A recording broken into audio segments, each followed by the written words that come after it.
Amber wasn't in container. Kara's invitation included him as well, but he wasn't about to be left behind. Kara ran them out of the security area and down a dark hallway.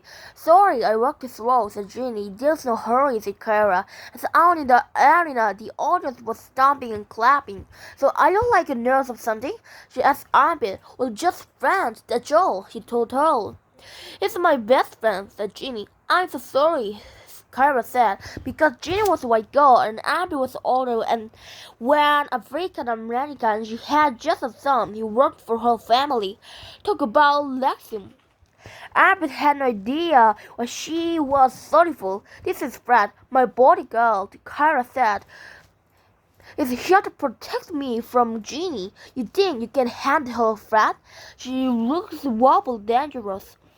I'm smart at the joke, but she and everyone else in Eugenia was the one Fred was closely watching. Just doing my job, Miss Dalion, said Fred. They reached the flight upstairs and Kara asked Ginny if she could make it up by herself. I need to hold on to someone. Hold on to me, said Kara, extending her hand. Abby was amazed by Eugene's calmness. She didn't see one bit nervous around Kara Dalion. He, on the other hand, could hardly think straight. Kara ran them up a flight of stairs, then through a door and into the backstage area. Several people hurried toward them. These were my friends, Kara said. Ginny and the others, said Armpit, helping her out. We need to set them up somewhere they can't see the show. She turned back to Armpit and Ginny. David will take care of you. David wore a vest but no shirt. He had a lead hair, a lead beard, and a lead hairy chest.